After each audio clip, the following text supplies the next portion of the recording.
Well, yeah, we've grown up together, Baz. It's as simple as that. And as it were, you were there in all the places. Lots of other people weren't in, fringe theatres and the Birmingham Rep Studio when there was 100 people in, and when we had our first preview of Much Ado About Nothing, and Judi Dench came round afterwards and said, watching you perform tonight was like watching a slow motion car wreck, Ken. I said, do you think I could do better? She said, yeah, I think so. And people like your good self were kind enough to point out we were having a go. It means it's very, very, very meaningful to me that as somebody who was in a small house watching a black and white television projecting images of the Academy Awards to this working class family in the north of Belfast, to come and be here at the other end of that is very meaningful. It's very meaningful, and it's just great. My family are here, and that's a beautiful thing. So it's really lovely. Will there be some crack tonight, Ken? Yes, there will be, because Jamie Dornan, the only thing we're going to have to really be careful about, apologies in advance if this happens, if Jamie Dornan sees a microphone and if a fridge door opens and a light goes on, he's singing Everlasting Love. It's as simple as that. All right, we have 176, and then we'll touch. Well, I'm very proud to have won tonight for my film and for my crew and for my cast, but also just to be another woman who's going to be followed by a fourth, a fifth, a sixth, seventh, and an eighth. I'm very excited by the fact that this is moving fast now. We need it. Equality matters.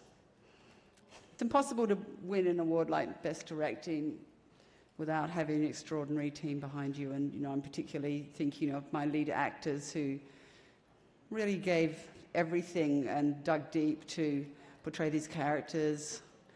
Benedict Cumberbatch, Kirsten Dunst, Cody Smith-McPhee and Jesse Plemons, and then there's actually a raft of amazing other craft people like Ari Wegner, amazing young woman cinematographer who I think is just such a great photo storyteller. And in general, most of the time, hearing people out there have neglected deaf people, have really been oblivious and haven't been involved in deaf culture. And children of deaf adults and disabled people have been through so much together. And so we have talent. And there are many ways to tell a story from different perspectives and different journeys. And I've just been trying to figure that out, because I just want to make a connection that gives Hollywood more room for storytelling, to think outside of the box, to be creative, to tell stories. Everyone has stories to tell. We have such a rich history in the deaf community and the disabled community and the CODA community, and we've been through a lot. And right now is just a wonderful opportunity to tell these stories, and this is just the beginning.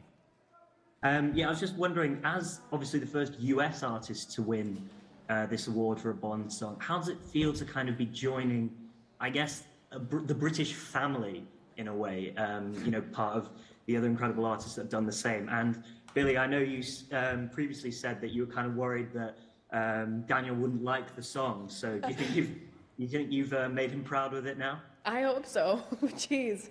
But yeah, no, that's a really good question. Nobody's really pointed that out before. I think that was another thing. I really wanted to, pay my respects to every aspect of Bond, and it's, I'm from the U.S., I'm American, and I didn't want to take away from anything, and it's so incredible to be in the list of people that have created Bond songs, and I don't know, it's so insane, and I don't know how to really process it. And what was the second thing? What did you say? What was the second thing you said? Just if you said Daniel. Daniel, yeah. He's been so kind. He's the sweetest man alive, and I just really wanted him to love it. I wanted him to feel like it represented his years and his last film, and I wanted him to be happy, kind of most of all. He's James Bond, come on. So, yeah. I don't know if there's an easy way to put that or answer that question. I can tell you, a lot of hard work, a lot of determination, a lot of active choice to take my rejections as redirections.